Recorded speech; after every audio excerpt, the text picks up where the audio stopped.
With Coach Mangini, time for your Subway Choice moment. One of the biggest storylines heading into the Super Bowl, a looming contract extension for Tom Brady. I mean, he will be in the Super Bowl for the third year in a row, the 9th time in 18 seasons, and he is entering the final year of his deal next season. But he is 41, and he wants to play till he's 45. Robert Kraft was asked about extending Brady's deal. Here's what he had to say. Well, think about it.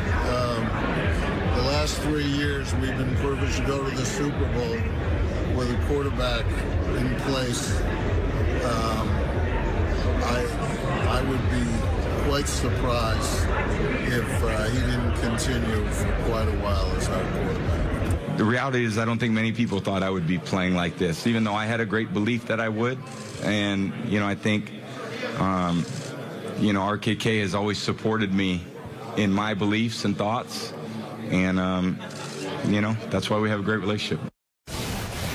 Coach, it's hard to talk about whether a quarterback should be given a contract extension when he's led the team to the Super Bowl, but this is Tom Brady. We know where he's playing at what point in his career. Do you think he should get a contract extension? Well, extension. Well, what do we mean by extension? He's under contract for next year. Are we saying that we're going to extend it 1 year? Or are we saying we're going to extend it 3 years? Well, he wants to play until he's 45. He's made that very clear. No, I totally get what he wants. But one of the things that always has marked New England is their ruthless efficiency and their ability to look at older players and say, it's time to move on. So whether it was Richard Seymour with a trade or Mike Vrabel with the trade or any number of historic Patriots players. Malloy, the couple days before the season. Yeah, so there is, and you need to have that. It's not comfortable to talk about. It's not comfortable when it happens, but from a business perspective, they've always done that really well. So an extension may take the form of 1 additional year, and then it's at what price? Is he still? I don't see it being as the highest paid guy in the league. So maybe it's a little bit of a bridge year to make it look better, and more of a year-to-year type thing. Why would Brady agree to that?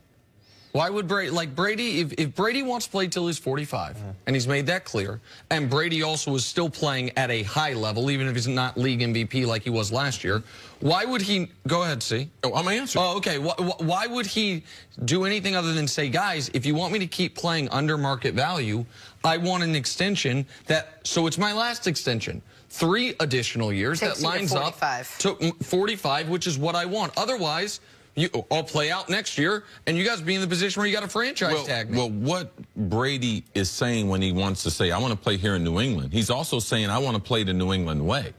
He's not going to say, oh, just because I'm coming back to play, I want it to be different. Because this is what I know is going to happen. RKK, he loves Tom Brady. But Bill Belichick has control of the roster.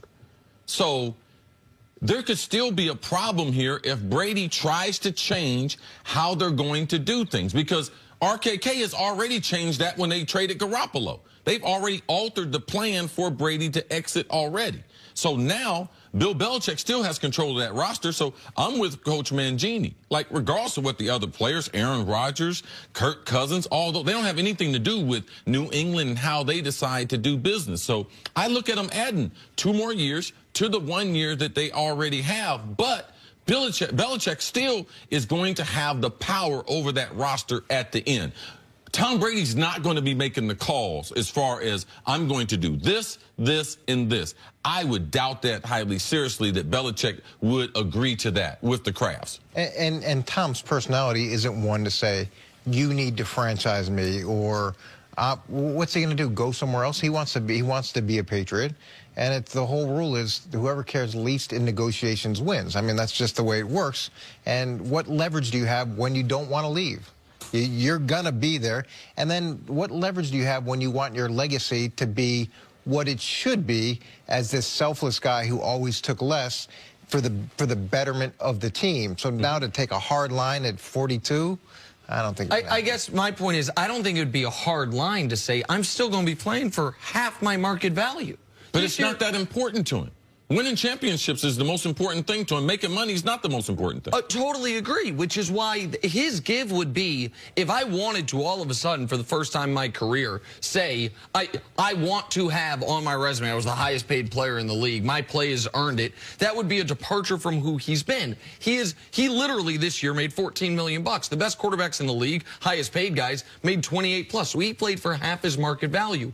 Is it not a fair negotiating point to say, I will continue to do that, continue to give you the cap flexibility? Can you do me the service of this next contract I sign, it's my last one? Not that we have to do this a one-year extension, then we're talking about this again a year from now, and if things go the way he wants, a year after that. I don't see Belichick guaranteeing a player $20 million 3 years from now, and that player is going to be 44. It would be a departure of what he believes football is. So Tom Brady, yes, he wants to play, but he wants to play the Patriot way. It's not as if he's decided like he got leverage to be able to go somewhere else. He's already removed that by saying, I want to be here. And the other big part of any negotiation is precedent. So you look at the precedent of deals, and there really is no precedent to draw from because you don't have a 42-year-old quarterback who's playing at a high level. So you've got to look at, okay, you might be able to go back and draw some information from Drew Brees, what he did with the Saints, because he just recently signed a contract extension. Yeah, and that one is that's what Brady's side should go to. Because that contract is $30 million. Yeah, it's so swollen. But at the end of the day, you heard what he said to Brandon Spikes when Brandon Spikes was talking about not getting the Pro Bowl and upset. He's like, look, we don't play for that. We play for rings. And in order to give them the best chance for another ring, there needs to be money for other people, and it's a zero-sum game. You can't, it's not unlimited It's money. a hard cap, of course. Everything about this whole situation has been unprecedented. We talk about the Bill Belichick, he's the one that controls the roster, and yet Garoppolo got sent to San Francisco, when really, if this was anyone else, he would have stayed there, been groomed, and he would have taken over. Is this the same conversation if they give him a 1 or a 2 year and they don't make the playoffs next year? Suddenly, are we having this conversation again? Would we be having it now if they weren't in the Super Bowl right now? Look, if Tom Brady loses the first game next season or he throws 2 picks in the first game, there'll be certain people that'll talk about, how just certain people will jump to these conclusions that he's done. So yeah, we're always going to be talking about when the demise is coming, and it's a fair conversation. He's 42 years old, and this is uncharted waters, but to lock him in for 3 to 4 or 5 years just doesn't make good business. And again, I'm not advocating you lock him in for 4 or 5 years. I just think that, at some point, and this is, I understand the labor part of me, at some point, the player can't always be the one making all the concessions. I would argue that's not true. This is just the way you want it, Nick.